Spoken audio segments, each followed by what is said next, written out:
மாமலரால் நோக்குண்டாம் மேனி நுணங்காது பூக்கொண்டு துப்பாத்து திருமேனி தும்பிக்கையான் பாதம் தப்பாமல் சார்வார் தமக்கு. இந்த வீடியோவில் நம்ம பார்க்கக்கூடிய விஷயம் அப்படிங்கிறது மே மாதத்துக்கான பலன்கள். இந்த மே மாதம் அப்படிங்கிறது ஆங்கில மாதம். மே மாதம் அப்படிங்கிறது சித்திரையினுடைய 18ஆம் தேதியிலிருந்து ஜூலை மாதம் தொடக்கம் வரைக்கும், அதாவது சித்திரை வைகாசி 17ஆம் தேதி வரைக்கும் இருக்குது. மொத்தம் 30 நாள் இருக்குது இந்த மே மாதம் அப்படிங்கிறது. இந்த 30 நாளுக்குமான பலன்கள் அப்படிங்கிறது என்ன, 12 ராசிக்கும் அப்படிங்கிறத நம்ம பார்க்குறோம். முதல்ல இந்த சித்திரையினுடைய விசேஷங்கள் என்ன அப்படிங்கிறத பார்ப்போம். சித்திரை மாதம் அப்படிங்கிறது சித்ரா பௌர்ணமி அப்படிங்கிறது ரொம்ப தவிர்க்க முடியாத ஒரு விஷயம். சித்ரா பௌர்ணமி அப்படிங்கிறது சித்திரை 17 அன்று வருது. சித்திரை 17 அப்படின்னு எடுத்துக்கிட்டிங்கன்னா சித்திரை 18 வரைக்குமே பௌர்ணமி இருக்கும். சித்திரை 18 தான் மே மாதத்தினுடைய முதல் நாள். அப்போ இந்த மே மாதம் தொடங்கிறது சித்ரா பௌர்ணமியில் தான் தொடங்குது. ஸோ இந்த மே மாதம் மிகுந்த சிறப்பு வாய்ந்த மாதம் அப்படிங்கிறத நம்ம தெரிஞ்சுக்கணும். இந்த மாதத்தினுடைய கிரக நிலைகள் அப்படிங்கிறது ரொம்ப ரொம்ப ரொம்ப விசேஷமாக இருக்குது. என்ன விசேஷமாக இருக்குது அப்படின்னு கேட்டிங்கன்னா, மேஷத்தில் வழக்கம் போல் எல்லா சித்திரை மாதத்திலும் சூரியன் உச்சமாக தான் இருப்பார். ஆனால் இந்த வருடம் மட்டும் செவ்வாய் ஆட்சி பலம் கொண்டு அதே வீட்டில் இருக்கார். அதே மாதிரி ரிஷபத்தில் புதனும் சுக்கிரனும் 2 நட்பு கிரகங்களும் இணைஞ்சு ஒரு அற்புதமான ஒரு நிலையில், சிம்மத்தில் கேது, அடுத்த நிலையில் பார்த்திங்கன்னா மிதுனத்தில் குரு, அவர் வந்து இந்த மாதத்தில் கடகத்தை நோக்கி பயணிப்பார். அதே மாதிரி கும்பத்தில் ராகு, மீனத்தில் சனி.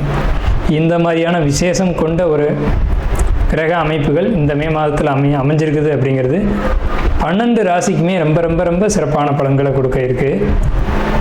என்ன அப்படின்னு கேட்டிங்கன்னா, 2 சுப கிரகங்கள் அதாவது ஒரு சுப ராசியில், ரிஷபம் அப்படின்றது விசேஷமான ராசி, அங்கே புதனும் சுக்கிரனும் இணைஞ்ச மாதிரி ஒரு மாதம் பிறக்குது அப்படின்னாலே அது விசேஷம்தான். சரி, என்ன மாதிரியான நல்ல பலன்கள் நடக்கும் அப்படிங்கிறத நம்ம பார்ப்போம். இந்த சித்ரா பௌர்ணமியினுடைய விசேஷங்கள் என்ன அப்படின்னு பார்த்தீங்கன்னா, சித்ரா பௌர்ணமி அன்னைக்கு தான் சித்திரகுப்தனுடைய வழிபாடு நடக்கும். சித்திரகுப்தன் அப்படிங்கிறது யாருன்னு கேட்டிங்கன்னா, யமனுடைய அதாவது அசிஸ்டன்ட். இவர் தான் பாவ புண்ணிய கர்மா கணக்குகளை கையில் வச்சக்கூடியவர். ஸோ இவர் வழிபடக்கூடிய நாள் தான் சித்ரா பௌர்ணமி. அது மட்டும் இல்லாது ஒவ்வொரு குடும்பத்திலையும் அந்த குடும்பத்தினுடைய கன்னி தெய்வங்களை வழிபாடு பண்ணக்கூடிய மாதம்தான் சித்ரா பௌர்ணமி. சித்ரா பௌர்ணமி என்று விசேஷமாக அவங்கவுங்க குடும்பத்தில் கன்னி தெய்வங்களை எடுத்து வழிபாடு பண்ணுவாங்க. நம்ம வேணால் கன்னி தெய்வங்களுடைய வழிபாடு எப்படி அப்படிங்கிறத ஒரு தனி வீடியோவை கூட கொடுப்போம்.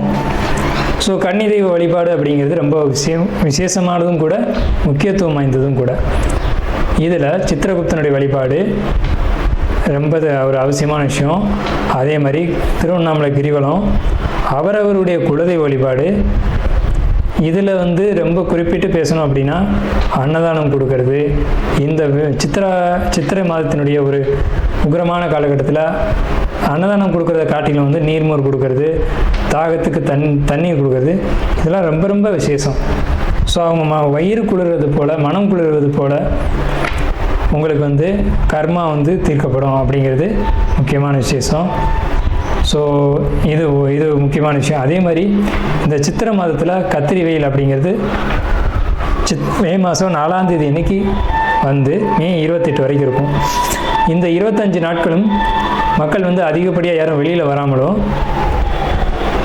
சில விஷயங்களை தவிர்த்துக்கவும் வேணும்.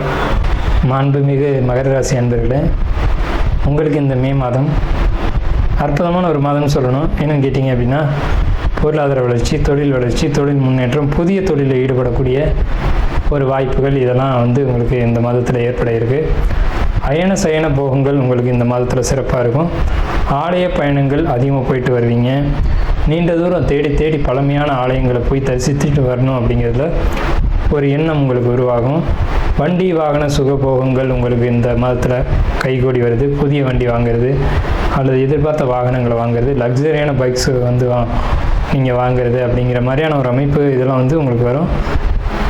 உங்களுக்கு வந்து லாபம் பெரிய அளவில் இல்லை அப்படின்னு சொன்னால் கூட போதுமான அளவுக்கு இருக்கும். பயணங்கள் இருந்துக்கிட்டே இருக்கும். பயணத்தின் மூலமாக லாபங்கள் இருந்துக்கிட்டே இருக்கும். வெற்றி அப்படிங்கிற ஒரு விஷயத்தை நீங்கள் அனுபவிப்பீங்க. எதையுமே வந்து வெற்றி கிடைக்காட்டி கூட கூர்மையான உங்களுடைய புத்திசாலித்தனம் இருக்குது பார்த்தீங்களா, அதை பயன்படுத்தி வெற்றி அடையலாம். கடன் சம்மந்தப்பட்ட விஷயங்கள், இருந்தாலும் கூட உங்களுக்கு பெருசாக அது பாதிப்புகளை தராது. வாகனங்களில் போகும்போது கண்டிப்பாக தலைக்கவசத்தோடு போகணும். இதில் சில ரகசியமான விஷயங்கள் இருக்குது. இதில் வந்துட்டு சட்ட ரீதியான ஆலோசனை இல்லை. இது உங்கள் ராசி ரீதியான ஒரு அமைப்பில் பார்க்கும்போது நீங்கள் தலைக்கவசத்தோடு போகிறீங்க அப்படின்னா அது ஒரு மிகப்பெரிய ஒரு யோகத்தை கொடுக்கும். இந்த ராசிக்காரங்களுக்கு ஒரு நல்ல பலன்களை மிகப்படுத்தி சொல்கிறதுக்கு இல்லை, ஆனால் நல்ல பலன்கள் தான் அதிகமாக இருக்குது. என்னென்னு கேட்டிங்கன்னா, உங்களுக்கு உங்கள் ராசிக்கு பொருளாதார வரவு அப்படிங்கிறது மிகுதியாக இருக்குது. அது பயணங்கள் மூலமாக கிடைக்கணும் அப்படின்ற ஒரு அமைப்பு இருக்குது. எடுத்த முயற்சிகளெல்லாம் வெற்றி அடையணும் அப்படிங்கிற அமைப்பு இருக்குது. வண்டி, வாகனம், வீடு, சுகம், சொத்து, பாரம்பரியமான விஷயங்கள் உங்களை தேடி கிடைக்கிறது. அதாவது வீட்டில் இருந்த பொதுவான ஒரு வெஹிக்கிள், அதை நீங்கள் யூஸ் பண்ணுறது உங்கள் கைக்கு கிடைக்கிறது. அதில் வீட்டில் இருந்து உங்களுக்கு பூர்வீக சொத்து உங்களுக்கு மட்டுமே கிடைக்கிறது. இந்த மாதிரியான ஒரு பாக்கியமான ஒரு அமைப்பு அப்படிங்கிறது உங்களுக்கு கிடைக்கும். அதே மாதிரி பார்த்துக்கிட்டிங்க அப்படின்னா, வியாபாரம், தொழில், இதை நீங்கள் ரெகுலராக செஞ்சுட்டு வரீங்க, அல்லது பூர்வீக தொழில் பரம்பரையாகவே வியாபாரம் தான் பண்ணுறீங்க அப்படின்ற பட்சத்தில் நீங்கள் அதை கையில் எடுத்து லாபங்களை பார்க்கக்கூடிய யோகம். அதே மாதிரி கலைகளில் ஈடுபாடு, கலை சார்ந்த விஷயங்கள், கணிதம், எழுத்து, டாக்குமெண்ட், பத்திரம், இது சம்மந்தப்பட்ட துறைகளில் ஈடுபாடு, அதன் மூலம் ஒரு வெற்றி அப்படிங்கிற ஒரு விஷயம்லாம் உங்களுக்கு கண்டிப்பாக கிடைக்கும். உங்கள் ராசிக்கு இந்த மே மாதம் மட்டும் ரொம்ப ரொம்ப ரொம்ப சிறப்பாக இருக்கும். அயன சயன சுகபோகங்கள் கிடைக்கும். நம்ம முன்னாடியே சொன்னோம். அது என்ன அயன சயன சுகபோகங்கள் அப்படின்னு பார்க்கும்போது, நல்ல நிம்மதியான உறக்கம், நேரத்துக்கான உறக்கம், சரியான உறக்கம், மனிதனுக்கு தேவையே அதுதான். அந்த நேரத்துக்கு கரெக்டாக உறங்கி எழுந்தா அப்படின்னு சொன்னாலே ஒரு ஃப்ரெஷ்னஸ் கிடைக்கும். ஸோ அந்த மாதிரியான ஒரு சூழ்நிலைகள், சிந்தனையில் ஒரு தெளிவு, ஒரு புத்திசாலித்தனம், இது எல்லாமே உங்களுக்கு இந்த மே மாதத்தில் மகர ராசிக்கு கண்டிப்பாக கிடைக்க இருக்கு. நாம் இதுவரைக்கும் பார்த்த ராசி பலன்கள் எல்லாமே பொதுவான ராசி பலன்கள் தான், 12 ராசிக்குமே. அப்போது உங்களுடைய தனிப்பட்ட பிறப்பு ஜாதகம் அப்படிங்கிறது உங்கள் ஜாதகத்தில் தனிப்பட்ட பலன்களை கையில் வச்சுருக்கோம். உங்களுக்கு ஜோதிடம் சம்பந்தமான சந்தேகங்கள் இருந்தாலும் சரி, அல்லது ஜோதிடம் பார்க்கணும் அப்படின்ற எண்ணங்கள் இருந்தாலும் சரி, இல்லை ஜோதிடத்தில் சந்தேகம் இருக்குன்னு நீங்கள் நினச்சாலும் சரி, நம்ம நம்பர் கீழே ஸ்க்ரீனில் தெரியுது. அந்த நம்பருக்கு காண்டாக்ட் பண்ணி நீங்கள் எந்த நேரத்தில் வேணாலும் நம்மக்கிட்ட பேசலாம். இல்லை ஜாதகம் பார்க்கணும் அப்படின்னாலும் நீங்கள் அப்பாயின்மெண்ட் வாங்கிட்டு எப்போ வேணாலும் நம்மளை காண்டாக்ட் பண்ணி ஜாதகம் பார்த்துக்கலாம். நன்றியும் வாழ்த்துக்களும். வாழ்க வளமுடன்.